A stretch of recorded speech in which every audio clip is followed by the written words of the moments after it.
அன்பான இறை மக்களே, உங்கள் அனைவருக்கும் அன்பின் வாழ்த்துக்கள். இன்றைய இறைவார்த்தையில் ஆண்டவர் கூறுகிறார், உன்னால் நன்மை செய்யக்கூடுமாயின் தேவைப்படுபவருக்கு அந்த நன்மையை செய்ய மறுக்காதே. அதாவது நம்மளால மற்றவங்களுக்கு ஏதாவது ஒரு நல்ல காரியம் செய்ய முடியும் என்றால் அதை கண்டிப்பாக செய்ய வேண்டும். அதை செய்ய முடிந்தும் நாம் செய்யாமல் விட்டுவிடுவது தவறு. மற்றவங்களுக்கு நாம் உதவி செய்ய வேண்டும். மற்றவர்களுக்கு தீங்கு செய்யக்கூடாது. நேர்மையுள்ளவர்களாக வாழ வேண்டும். நேர்மையுள்ளவர்களாக வாழும்போது நமக்கும் ஆண்டவருக்கும் இடையே உள்ள உறவு பலப்படுகிறது. மேலும் இன்றைய நற்செய்தியில் விளக்கை ஏற்றி யாரும் கட்டில் கடியிலையோ அல்லது ஏதாவது ஒரு பாத்திரத்தை வச்சோ மூடுவதில்லை. விளக்கை ஏற்றி அந்த விளக்கிலிருந்து வருகிற ஒளி எல்லா இடத்திலும் படும்படி அதை விளக்கு தண்டின் மீது வைக்க வேண்டும். நாம் நம்முடைய வாழ்க்கையில ஏதாவது தவறு செய்திருக்கலாம், இது யாருக்கும் தெரியாது அப்படி நாம் நினைச்சு கொண்டிருக்கலாம். ஆனா எதுவுமே ஆண்டவருக்கு மறைவானது இல்லை. ஆண்டவர் நம்முடைய மனநிலையை அறிகிறார். நாம் எப்படிப்பட்ட மனநிலையோடு இருக்கிறோம், நம்முடைய செயல்கள் எப்படி இருக்கிறது என்று அவருக்கு தெரியும். அதனால் நம்முடைய உள்ளத்தின் சிந்தனைகளை நாம் தூய்மையாக வைத்துக் கொள்ள வேண்டும். நம்மிடம் உள்ள பொருட்கள், திறமைகள், நம்முடைய நேரம், இது எல்லாமே ஆண்டவர் நமக்கு கொடுத்தது. அதை நாம் மற்றவர்களோடு பகிர்ந்து கொள்ள தயாராக இருக்க வேண்டும். அப்படி கொடுக்கும் போது உள்ளவரிடம் கொடுக்கப்படும் என்ற இறை வார்த்தைக்கேற்ப ஆண்டவர் நம்மை இன்னும் அதிகமாக ஆசீர்வதிப்பார். விண்ணையும் மண்ணையும் படைத்த ஆண்டவரே, உமை போற்றுகிறோம், உமை ஆராதிக்கிறோம், உமை வணங்குகிறோம், உமக்கு நன்றி செலுத்துகிறோம் அப்பா.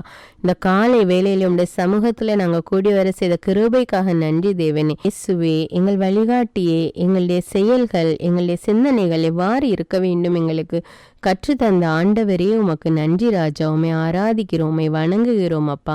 தூய ஆவியானவரே, எங்கள் துணையாளரே, ஒவ்வொரு நாளும் எங்களோடு இருந்து எங்களை வழிநடத்துகிற தேவனே, உமை ஆராதிக்கிறோம், உமை போற்றுகிறோம், உமக்கு நன்றி கூறுகிறோம் அப்பா. இந்த இறை வார்த்தை எங்களுக்கு கொடுத்த கிருபைக்காக நன்றி ராஜா. இன்றைய நாளிலும் கூட நாங்கள் செய்கிற ஒவ்வொரு காரியங்களையும் உம்முடைய கரத்துல ஒப்பு கொடுக்கிறோம் அப்பா. எங்களுடைய குடும்பத்தில் உள்ள ஒவ்வொருவரையும் ஒப்பு கொடுக்கிறோம் அப்பா. எங்களுடைய வாழ்க்கை துணையை ஒப்பு கொடுக்கிறோம் அப்பா. குழந்தைகளை ஒப்பு கொடுக்கிறோம், பெற்றோர்களை ஒப்பு கொடுக்கிறோம், மற்றும் உறவினர்கள், வேண்டியவர்கள் எல்லோரையும் ஒப்பு கொடுக்கிறோம் அப்பா. எல்லோரையும் நீர் ஆசீர்வதியும் தேவனே. எல்லோரோடும் உம்முடைய பிரசன்னம் எப்பொழுதும் இருக்க வேண்டும் அப்பா. இங்கே 2 அல்லது 3 பேர் ஒருமனப்பட்டு ஜெபிக்கிறார்கள், அவர்கள் மத்தியில் நான் இருக்கிறேன் என்று சொன்ன பிதாவே, எங்களோடு இருந்து எங்களுடைய ஜெபத்தை, எங்களுடைய கண்ணீரை பாரும் ராஜா. எங்களுடைய தேவைகள் என்னவென்று உமக்கு தெரியும் அப்பா. எதுவும் உமக்கு மறைவானது இல்லை ஏசப்பா. எங்களுடைய உள்ளத்து சிந்தனைகளை நீர் அறிந்திருக்கிறீர் தேவனே.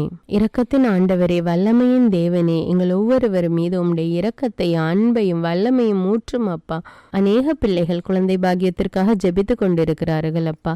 மலடியை அவள் இல்லத்தில் வாழ வைப்பேன், தாய்மை பேறு பெற்று மகிழ்வடைவாள் என்ற இறை வார்த்தைக்கு ஏற்ப ஆண்டவரே, ஒரு குழந்தை செல்வத்தை கொடுத்து ஆசீர்வதியும் அப்பா.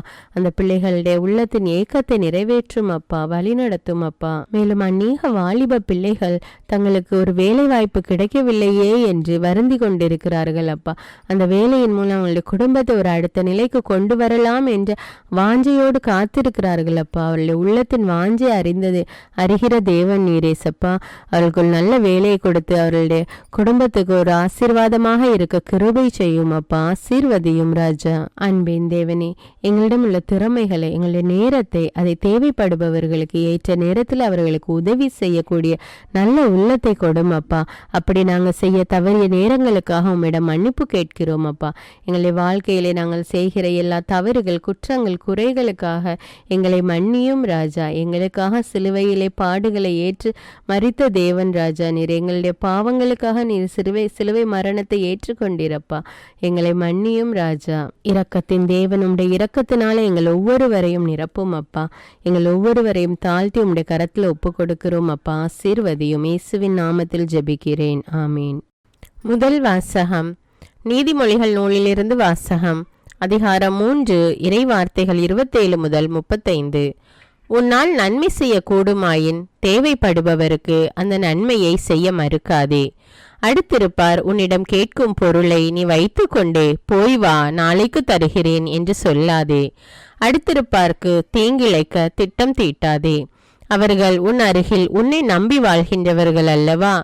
ஒருவர் உனக்கு ஒரு தீங்கும் செய்யாதிருக்கும் போது அவரை வீண் வாதத்திற்கு இழுக்காதே. வன்முறையாளரை கண்டு பொறாமை கொள்ளாதே. அவர்கள் அடிச்சுவடுகளை பின்பற்றாதே. ஏனெனில் நேர்மையற்றோரை ஆண்டவர் அருவருக்கின்றார், நேர்மையாளரோடு அவர் உறவு கொள்கின்றார். பொல்லாரது வீட்டின் மேல் ஆண்டவரது சாபம் விழும். அவருக்கு அஞ்சி நடப்போரின் உறைவிடங்களின் அவரது ஆசி தங்கும். செருக்குற்றோரை அவர் இகழ்ச்சியுடன் நோக்குவார்.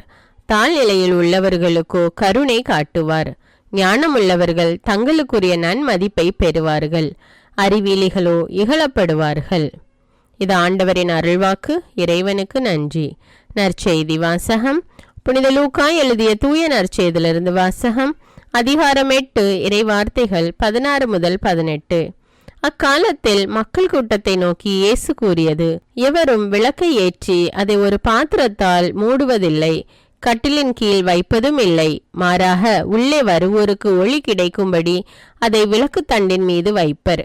வெளிப்படாது மறைந்திருப்பது ஒன்றுமில்லை, அறியப்படாமலும் வெளியாகாமலும் ஒளிந்திருப்பதும் ஒன்றுமில்லை.